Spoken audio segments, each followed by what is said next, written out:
Kolongo, lui au moins, il a marché le samedi dernier en soutien au FRDC. Monsieur Médard Kolongo, bienvenue.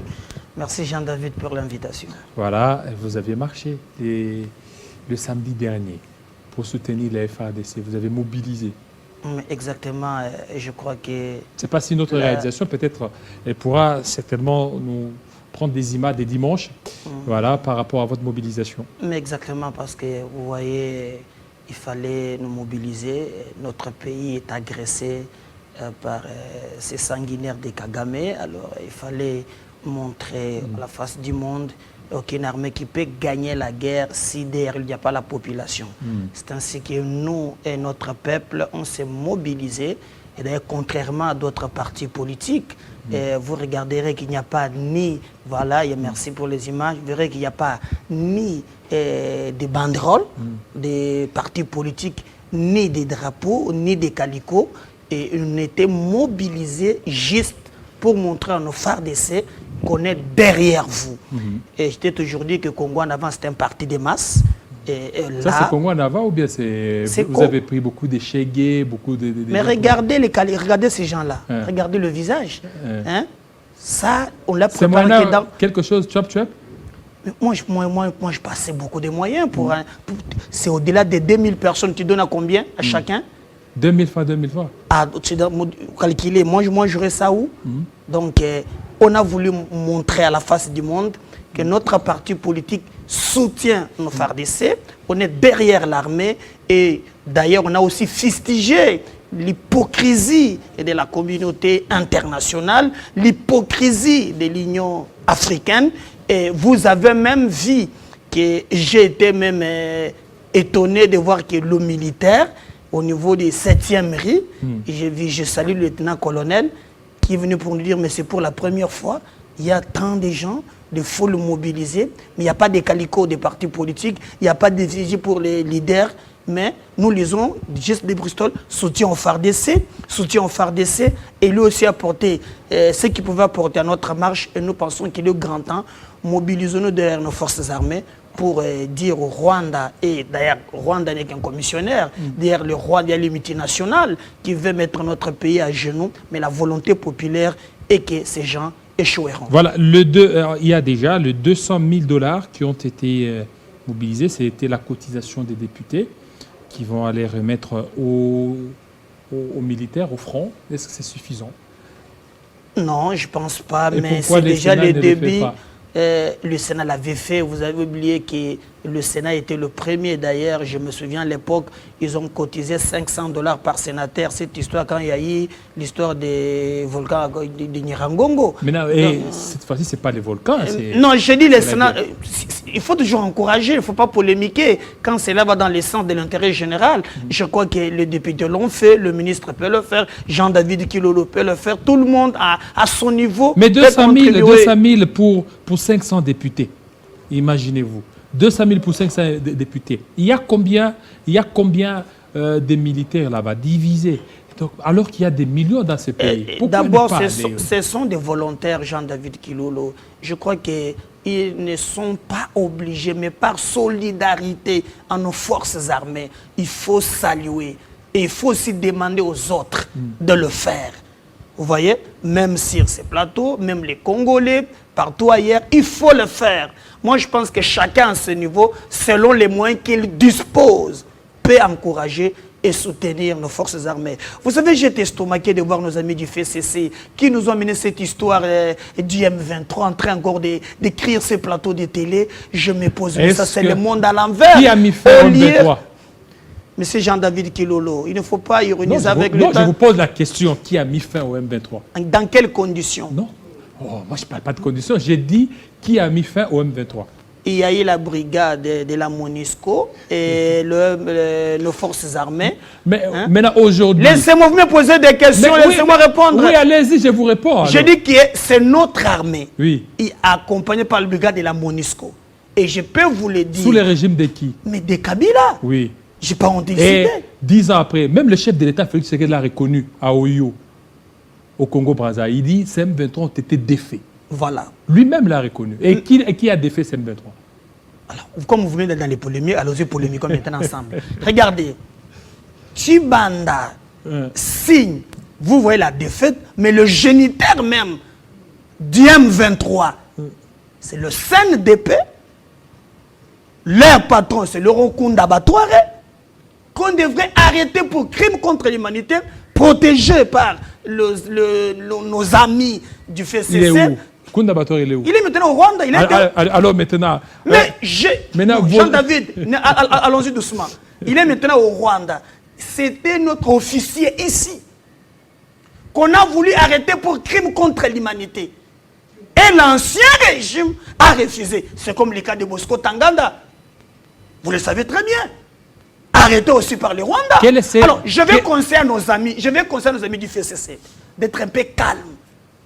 Ce sont eux le géniteur du M23. Est-ce que vous ne voyez pas qu'avec ça, vous n'allez pas gagner cette guerre lorsque vous voulez politiser? Alors que c'est le temps, comme ce qu'a dit le président Christophe Mbosso Koudia, de mettre toutes les divergences. Mais exactement. Parce que vous voulez chercher... Je l'exhorte à l'humilité, non. Alors que c'est le FCC, le FCC dont vous faites allusion. C'est le FCC qui a mis fin au M23. Non, 10 ans après, aujourd'hui, il y a résurgence du M23. Jean-David, je ne te laisserai pas. Parce que votre politique n'a pas été à la hauteur. Alors, je vais aller tout doucement. Allez-y. Je dis ceci. Congo en avant appelle à l'apaisement. Mettons de côté ce qui nous divise. J'appelle nos amis du FCC le géniteur du M23. Et pas l'humilité. Qui est le géniteur du M23? C'est le FCC. Non, c'est le CNDP. M23... Oh là là. M23 n'est pas dans l'Union sacrée. Jean-David. Mais je parle de géniteur du FCC. Je vais te suivre partout. Je parle très bien. Nos amis, le géniteur du M23, je les appelle l'humilité. Mais écoutez, ça a été défait par qui? Alors, comme vous voulez maintenant, moi je cherche un peu la calmie. Vous me poussez maintenant à dire des choses sur ces plateaux. Ça a été défait par qui? Vous me reposez la même question. Écoutez, je pose deux questions, vous allez répondre. Ça a été défait par qui? Aujourd'hui, le M23 ne fait-il pas partie de l'Union sacrée? Deuxième question, non, faux. Parce que vous avez vu ça dernièrement. D'ailleurs, s'il faisait partie de l'Union sacrée, vous avez M. Tshisekedi dit que leur revendication, parce que l'homme 23 elle-même réclame qu'on puisse réintégrer, comme du temps des Kabyles, se sont déjà habitués, où il y a le mixage, brassage, Tshisekedi a dit non. Il ne peut pas de question. Laissez-moi, vous me posez des questions, laissez-moi répondre. Parti politique M23. Voilà, exactement. D'abord, vous me rappelez, le M23, jadis, il faisait partir du, comment on appelait ça, le MP. Avec le Runika. MP. Non, MP, majorité présidentielle. Avec le Runika, c'est de l'histoire. Vous êtes historien du présent. Non, on parle aussi de ce plateau Jean-David Kilolo. Avec le Runika, ils se sont transformés en parti politique. Ils sont devenus les alliés fidèles du FCC. Et d'ailleurs, même, ils se sont retirés. Je vous révèle quelque chose. Vous savez quelles conditions les M23 ont quitté? Ils se sont retirés de Goma. Sans qu'il y ait guerre. Dans quelles conditions? Mais vous écoutez à chaque instant même le porte-parole, je ne vais pas citer, autoproclamé du M23, qui non, le FARDC ont attaqué nos positions. Quelles sont ces positions que le M23 peut avoir sur le territoire national? Ils ont signé des accords. Et ils ont dit au M23 que vous devrez occuper, je crois, ces coins. C'est comme ça que ces gens prétendent dans leur tête, ils ont s'arrangé avec le FCC, en contrepartie, ils vont résider là-bas. En voulant les déloger, et ils vous disent clairement que non, on attaque nos positions. Et c'est que moi, j'encourage nos forces armées, nous irons jusqu'au bout. La volonté politique déterminée de notre peuple, nous allons chasser ces gens.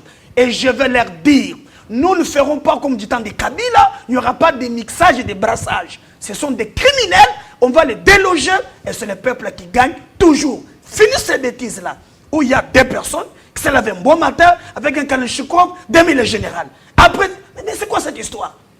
Et ils réclament même les accords signés avec le FCC. Ça ne passera pas. Quel accord? Mais il faut demander à Raymond Tchibanda qui est en vie, vous me posez la question. Mais il y a aussi des accords qui auraient été signés entre le gouvernement actuel et le Rwanda et l'Ouganda. Tu peux me l'exhiber, moi? Moi, je peux t'exhiber que Tchibanda a signé avec l'M23. Tu peux m'exhiber? Moi, je ne suis pas pour discuter. Vous pouvez exhiber ça? Vous pouvez exhiber ça? Mais je peux te le montrer. Les documents? Mais je ne suis pas préparé pour ça. Oui, c'est quoi ces documents? Ça dit quoi? Mais il y a eu un accord, d'abord l'entête, c'est CNDP. C'est quoi cet accord? Mais l'accord était clair. Ça dit quoi? Ils se retirent du Goma. De l'autre côté, ils trouveront comment intégrer les Rwandais. Parce que l'M23, c'est le Rwanda. Et c'est ce qu'ils réclament jusqu'à aujourd'hui. Donc à chaque instant... Les Rwandais qui sont vos frères. Mais quand on parle d'un frère peuple, un frère africain, un frère camerounais, mais écoutez, Jean-David, parlons-en. Les policiers rwandais voulaient venir protéger la population. Si, dans les histoires des réseaux sociaux, vous dans les réseaux sociaux, tu sais qui se rencontrent, et moi je suis sur un plateau aussi sérieux comme ça, vous m'amenez dans ces histoires-là, ça passe pas. Je peux leur dire. Il n'y a pas eu de policiers rwandais qui voulaient entrer. Non, ni t'étais la pression de la population. Jean-David Kilolo, avec beaucoup de respect que je vous dois, je ne commente pas l'histoire des réseaux sociaux. Vous avez vu, moi j'ai suivi le chef d'état-major démentir cette information. Et quand vous venez sur un plateau aussi sérieux, comme Télé 50, même année, ce qui se raconte dans les couloirs, moi, Médard Kankolongo, j'en tiens. Et la mutualisation de la force avec l'Ouganda, si Bounagan est tombé, c'est parce qu'il y a eu la complicité de... Mais écoutez, Jean-David, ceux qui ont fait les relations entre eux le savent, l'État n'a pas d'amis ni des ennemis, l'État n'a que des intérêts. Mais allons-y. Il y a eu une mauvaise approche de votre part. Allons-y. Le ZADF, considéré comme un mouvement terroriste, partout au monde, parlons en France, il y a la force Barkhane, où il y a les étrangers qui viennent combattre les terroristes. C'est ce que nous avons pu penser à notre niveau, qu'on pouvait combattre les terroristes, mais alors qu'ils ont des agendas cachés, il est grand temps de nous relever et d'aberrer les routes. Et à l'Ouganda et au Rwanda, merci. Ça ne passera pas. Merci beaucoup, M. Médard Kankolongo. Avec vous, ça a toujours été chaud. Hein? Alors, on va recevoir un autre. Mais laissez-moi quand même le temps de dire aussi un mot. Vous avez dit ici que Mbosso a gagné, voilà. Que Bati a échoué. J'apprends même dans les réseaux sociaux que Bati dit qu'il quittera l'union sacrée. Ce sont des manipulations inutiles. Bati est toujours dans l'union sacrée. Il est dans l'union, ce sont des manipulations inutiles. Et d'ailleurs, des juges là sont pro Mbosso. Écoutez, c'est la fin qui justifie les moyens. Bati a échoué. Mais c'est la fin qui justifie les moyens. Regardez l'histoire, vous comparez Mbosso et Bati, c'est la nuit et le jour. Je vous l'avais dit autrefois. Mbosso, c'est un fin stratège. Oui, un fin stratège. Je sais qu'il contrôle un quart de camp. Je vous avais dit autrefois, c'est pas parce qu'on contrôle un quart de camp, Luka, qu'on devient aussi si populaire. Quelqu'un qui est allé aux élections, il est gagné à 2-3 reprises et il a emporté une majorité. Je vous rappelle autrefois que même nos amis du FCC, on s'y pensait aussi qu'en le faisant comme ça, ils devraient gagner. Mais l'histoire a toujours donné raison. Le plus important, c'est mettre de côté nos divergences. Regardez comment nous pouvons gagner avec nos forces armées. Merci beaucoup, Médard Kankolongo. Plus Roland, c'est tout de suite.